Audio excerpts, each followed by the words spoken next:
पाकिस्तान में कल की सुबह आतंकियों के लिए भयंकर अंधेरा लेकर के आई है, क्योंकि कहा यह जा रहा है कि दाऊद के साथ कुछ ऐसा हुआ है जो इन आतंकियों को डर के साये में रखेगा।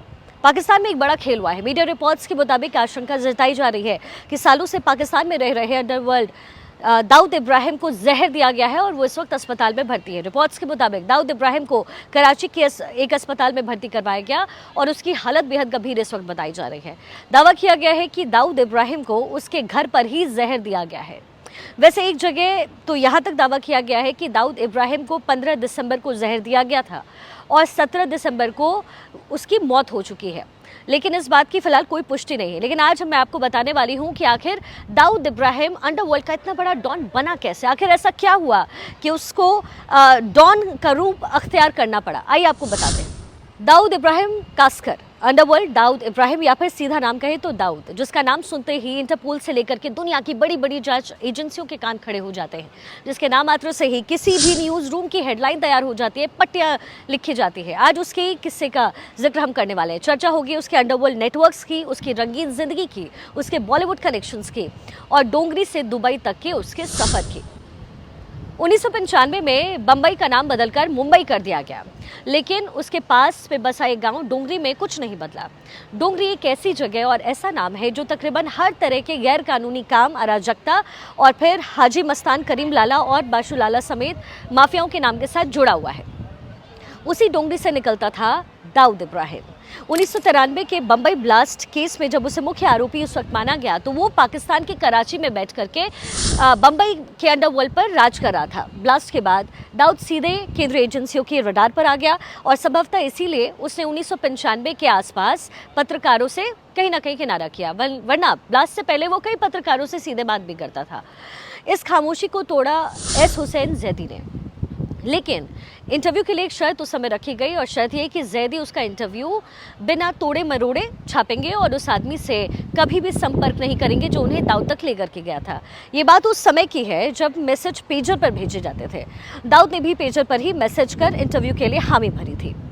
हुसैन जैदी को एक पीसीओ का नंबर दिया गया उस वक्त और इंटरव्यू का वक्त तय हुआ रात के 10:40 पर। बातचीत में दाऊद आईएसआई के सवालों से बचता रहा, बंबई धमाकों में अपना हाथ होने से साफ तौर पर इनकार करता रहा। जैदी के सवाल कुछ इस तरीके के थे, आप उस मुल्क यानी पाकिस्तान के बारे में क्या सोचते हैं? आपने उन बम धमाकों का षड्यंत्र क्यों रचा जिसमें 300 से ज्यादा लोगों की जान चली गई? जवाब आया, मुझे मेरे प्यार करने वालों की नजरों में गिराने की साजिश थी। अगला सवाल था कि आप बताइए, फिल्म इंडस्ट्री के लोगों को धमकाने और मरवाने में क्यों लगे हुए हैं?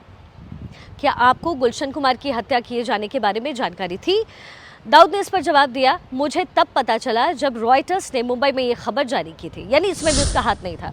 इसमें सबसे बड़ा सवाल ये था कि दाऊद खून खराबे के खेल में कैसे उतरा।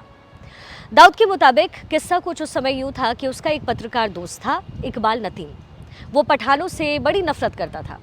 एक रात अयूब लाला, बाटला और सईद ने एक गेस्ट हाउस में रुके नवेले जोड़े में जो महिला थी उसके साथ सामूहिक बलात्कार किया। सारे आरोपी उस समय पठान थे और उस समय बंबई अंडरवर्ल्ड में कहीं ना कहीं पठानों का वर्चस्व था और वो चाहते थे कि इस कांड में किसी भी पठान का नाम ना लिया जाए। लेकिन पत्रकार ने एक एक बात को उस समय छापा, जिसका खामियाजा उन्हें जान गवा करके चुकानी पड़ी। उन्हें बड़े निर्मम तरीके से मारा गया। ये देख करके दाऊद हिल गया, क्योंकि वो पत्रकार दाऊद का दोस्त था। उसने इंतकाम लेने की उस समय कसम खाई। फूलों से सजे इकबाल के कमरे के बाहर खड़े होकर उसने कहा था कि जिस तरीके से उन लोगों ने तुम्हें मारा उसी तरीके से मैं मारूंगा। तो ये जो कहानी है ये दाऊद की, और उसके बाद दाऊद कभी रुका नहीं, आगे बढ़ता गया। कई सारी चीज़ों से उसका नाम जुड़ा। Bomb blast, Bombay bomb blast, उसके साथ ही कई सारी चीज़ें उसके नाम के साथ जुड़ती गई। लेकिन अब जो खबर आ रही है वो चौंकाने वाली है, क्योंकि अब तक पाकिस्तान में घुस करके बैठा हुआ, कराची में छिपा हुआ दाऊद इब्राहिम, इसको लेकर के खबर यही कि जहर उसे दी गई है। अगर ऐसा है तो फिर दो सवाल यहाँ खड़े होते हैं। एक तो पाकिस्तान पर जो अब तक कहता रहा कि दाऊद इब्राहिम उसके पास नहीं है और दाऊद इब्राहिम की आड़ में, आईएसआई की आड़ में वो भारत के विरोध में चीज़ें करता रहा। और दूसरा सवाल ये कि अगर दाऊद इब्राहिम मर चुका है तो क्या डी कंपनी का अंत हो चुका है?